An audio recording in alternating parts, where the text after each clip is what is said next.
প্রিয় দর্শক আসসালামু আলাইকুম, কেমন আছেন সবাই? আশা করছি সবাই অনেক ভালো আছেন।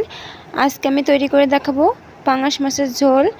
এটা খেতে কিন্তু ভীষণই মজার হয়, তা ফুল ভিডিওটি না টেনে শেষ পর্যন্ত দেখতে থাকুন। প্রথমে আমি 6 পিস পাঙাশ মাছ নিয়েছি, এটা ভালোভাবে ধুয়ে পরিষ্কার করে নিয়েছি। এবার অ্যাড করব লবণ, হলুদ আর মরিচের গুঁড়া হাফ চামচ করে।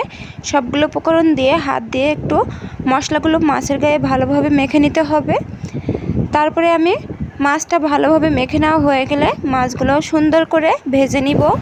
মাছটা ভেজে নেওয়ার জন্য কড়াইতে আমি 1 টেবিল চামচ তেল দিয়েছি। তেলটা যখন গরম হয়ে আসবে তখন আমি একে একে মাছগুলো সব দিয়ে দিব। মাছগুলো একটু সাবধানে দিবেন, মাছটা ভাজার সময় কিন্তু শরীরে তেলগুলো লেগে পুড়ে যেতে পারে। মাছগুলো আমার এক সাইড ভাজা হয়ে গেছে, এবার উল্টে পাল্টে আর এক সাইড ভেজে নিব। সবগুলো মাছ আমার উল্টে পাল্টে ভেজে নেওয়া হয়ে গেছে। এবার মাছগুলো নামিয়ে এক সাইডে রেখে দিব। এরপর এতে কোনো তেল দিব না, এই কড়াইতেই আমি দিয়ে দিব 2 চামচের মতো পেঁয়াজ বাটা আর 1 চামচ আদা ও রসুন বাটা। এটা দিয়ে একটু নেড়ে ছেড়ে বেশ খানিকক্ষণ ভাজা ভাজা করে নিব, ততক্ষণে আদা ও রসুনের কাঁচা গন্ধটা চলে যাবে।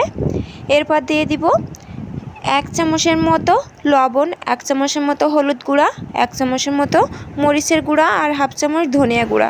আরও অ্যাড করব একটা টমেটো আমি কুচি করে কেটে রেখেছিলাম, সেটা দিয়ে দিব। দিয়ে একটু মশলাটা সুন্দরভাবে কষিয়ে নিব, ততক্ষণে টমেটোটা ভালোভাবে গলে যাবে।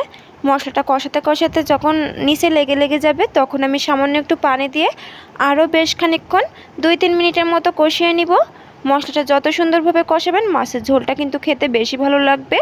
তারপরে আরও সামান্য একটু পানি দিয়ে পানিটায় যখন বলক চলে আসবে তখন দিয়ে দেবো আগে থেকে ভেজে রাখা পাঙাশ মাছগুলো। দিয়ে একটু নেড়ে চেড়ে তারপরে ঢাকা দিয়ে 2 থেকে 3 মিনিটের মতো মাছটা আমি কষিয়ে নিব। এর ভিতরে 1 থেকে 2 বার মাছটা কিন্তু নেড়ে চেড়ে দিতে হবে ঢাকনাটা উঠিয়ে। তারপরে ঢাকনাটা উঠিয়ে একটু নেড়ে চেড়ে তারপরে দিয়ে দিব ঝোলের জন্য 1 কাপের মতো পানি। দিয়ে তারপরে দিয়ে দেবো 3 থেকে 4টা কাঁচামরিচ আর একটা টমেটো বড় বড় ফালি করে কেটে তারপরে দিয়ে দিয়েছি। এটা দিয়ে একটু নেড়ে চেড়ে তারপরে ঢাকনা দিয়ে 10 মিনিটের মতো রান্না করে নিব। এটা কিন্তু একদমই মাঝারি আঁচে রান্নাটা করতে হবে। ফিরে আসছি 10 মিনিট পর।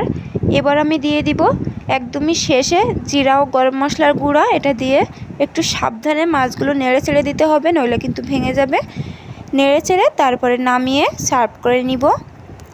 রেসিপিটি যদি ভালো লাগে বাসায় একবার ট্রাই করে দেখতে পারেন, এটা কিন্তু খেতে ভীষণই ভালো লাগে। ফুল ভিডিওটি যারা দেখছেন তাদেরকে অসংখ্য ধন্যবাদ।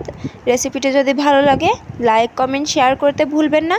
আর যারা এখনও চ্যানেলটি সাবস্ক্রাইব করেননি প্লিজ চ্যানেলটি সাবস্ক্রাইব করে পাশে থাকবেন।